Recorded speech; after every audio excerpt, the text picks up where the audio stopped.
Think about the last time you got sick and couldn't figure out why. You were eating fine, sleeping okay, doing most things right, and something still got through.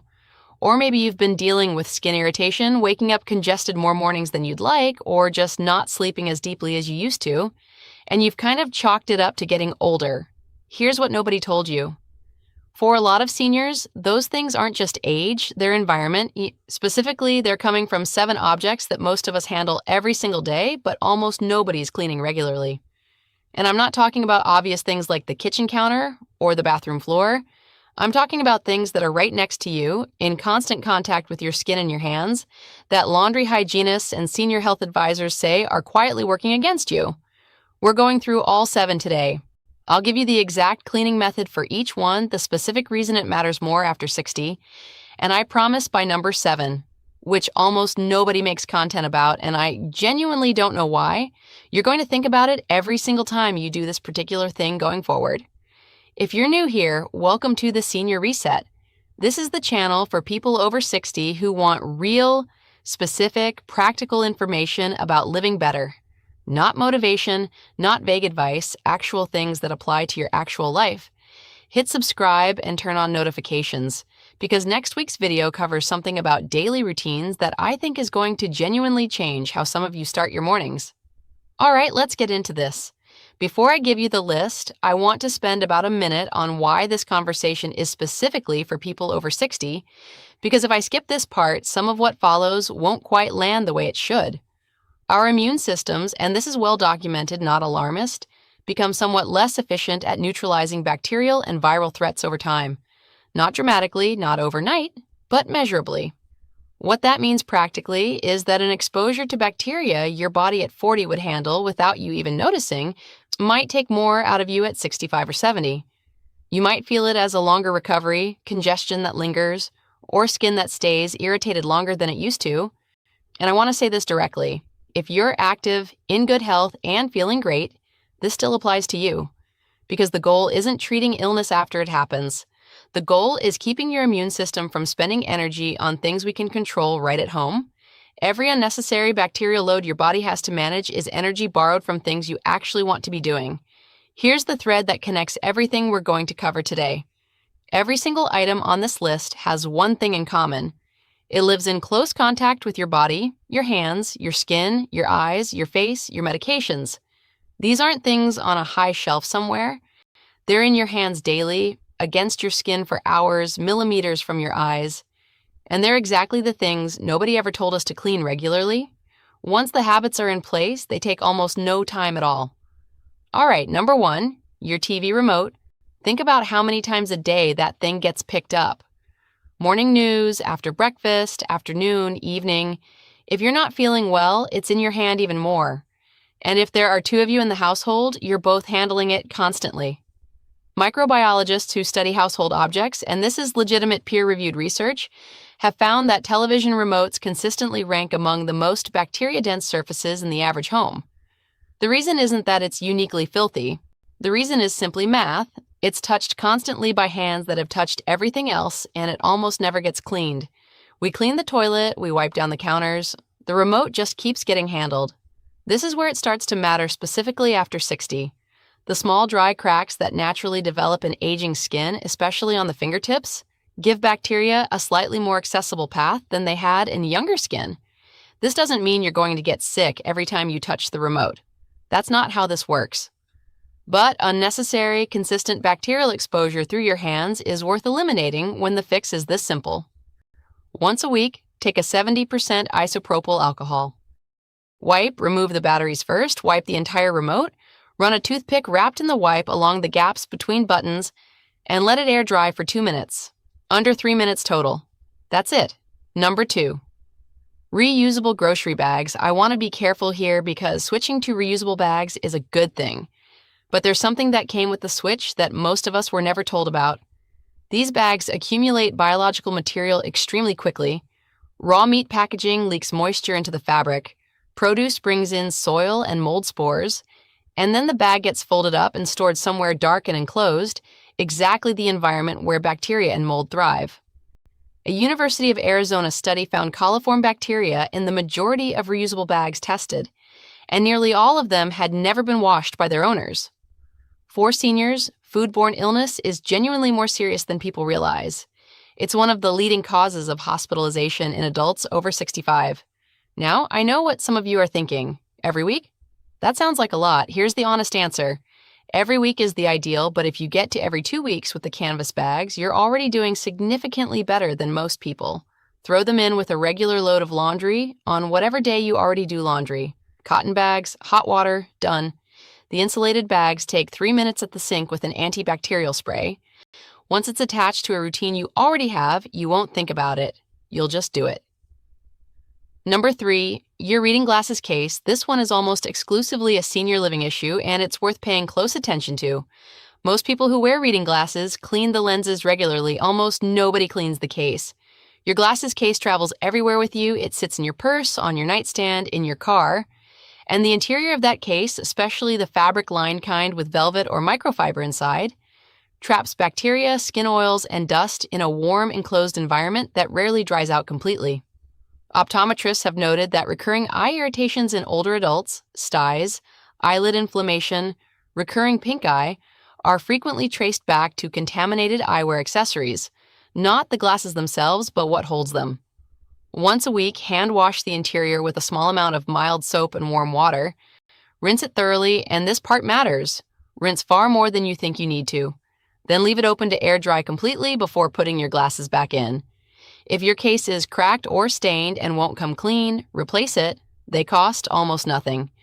Your eye health is worth a $3 replacement. Number 4, your throw blankets and couch throws. This one people have a partial awareness of, but the specific reason it matters more after 60 is something almost no video about cleaning ever addresses directly. As we get older, many of us rest more during the day. An afternoon nap under a throw blanket, an evening with one across your lap. That blanket is in prolonged skin contact for hours at a time, multiple days a week, and collecting dead skin cells, body oils, and if there are pets in the home, significant amounts of pet dander.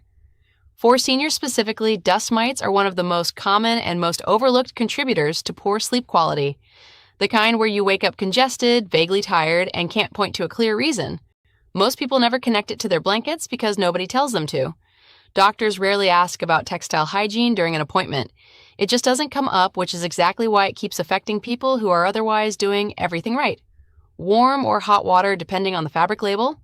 Add half a cup of white distilled vinegar to the rinse cycle, not the wash cycle, the rinse cycle.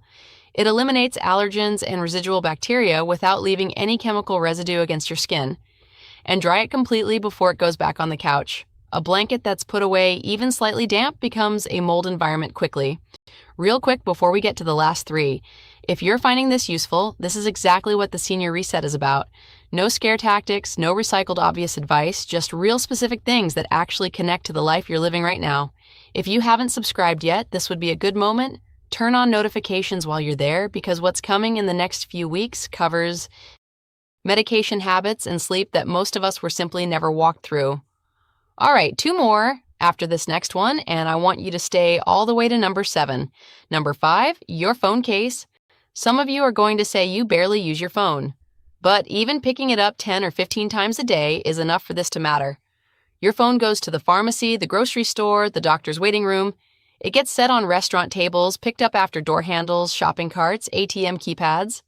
And the case, particularly silicone cases, which are extremely common, has a porous textured surface that traps bacteria and skin oils at a microscopic level. Research from the University of Arizona found that phones carry on average 10 times more bacteria than a toilet seat. Many older adults place the phone directly against their face during calls, which means direct contact between that surface and facial skin repeatedly throughout the week. Once a week, take the case completely off. For silicone cases, wash with warm water and dish soap using a soft toothbrush on the interior and exterior. For hard plastic cases, an alcohol wipe works well. Let it dry fully before putting it back on. While it's drying, wipe the phone itself, both clean at the same time. Under 5 minutes. Number 6, your shower loofah or bath sponge. I want you to picture something first. After your shower this morning, where did your loofah go? Did it hang somewhere with airflow, or did it end up in the corner of the shower, still wet, sitting against the wall? If it's the second one, you're in the majority. And that single detail where the loofah goes after you use it is actually the crux of everything I'm about to tell you. The moment you use a loofah for the first time, it becomes a living biological environment. It's warm, it's porous, it's wet, and it's been in contact with your skin. It gets hung in the shower, which stays humid, and it never fully dries out. Researchers have found that loofahs can harbor multiple species of bacteria and mold after even a short period of regular use.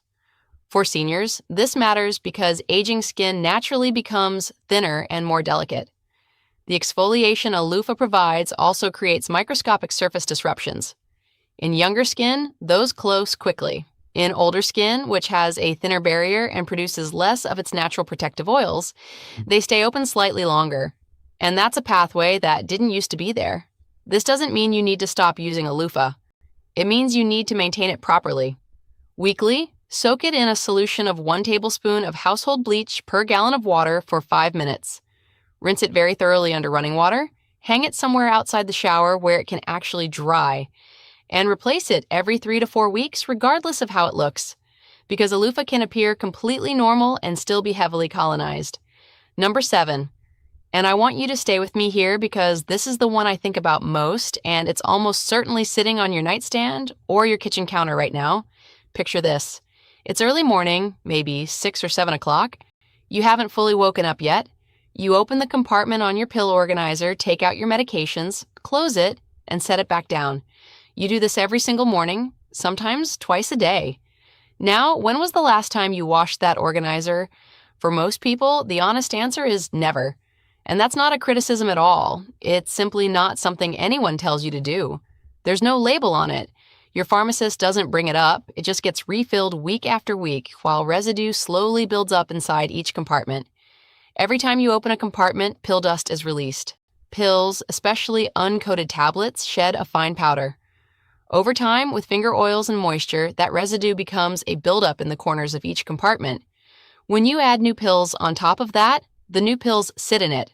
For someone managing 5, 7, or 10 medications, which is not unusual for people over 60, this deserves more attention than it gets. Beyond the medication concern, there's a straightforward hygiene issue. A damp, residue-lined compartment is somewhere bacteria and mold can grow. And a dirty organizer makes it harder to clearly see small pills, which contributes to missed doses and double doses. 2 of the most common medication errors among older adults. Empty the organizer completely. Fill your sink with warm, soapy water. Use a small brush, an old toothbrush or bottle brush, to clean the inside of every individual compartment and get into the corners. Then rinse it extremely thoroughly. More than you think you need to. No soap residue should remain inside those compartments. Then set it somewhere to fully air dry for at least 24 hours with all the compartments open before refilling it.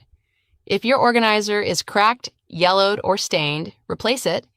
Do this every single week on the same day you refill it. Wash it first, dry it, then fill it. Once that sequence becomes habit, it adds almost no extra time to what you're already doing. So here's the real takeaway, and I want to close with this because I think it matters. Nothing we talked about today means you've been doing something wrong. You've been doing exactly what most people do, cleaning the things you were taught to clean, the way you were taught to clean them. The remote, the pill organizer, the glasses case, nobody teaches us about these. They don't come up. What changes after 60 isn't that cleanliness suddenly becomes more important. It's that your body is working differently and the environment around you has more influence over how you feel than it did 20 years ago. And everything we covered today costs almost nothing and takes almost no time. Small habits stacked together that quietly protect you over time. That's what a reset looks like. If this video gave you something useful, please share it. Send it to someone you care about because someone in your life is carrying a loofah they've had for 6 months and a pill organizer they've never washed. And you might be the person who changes that for them.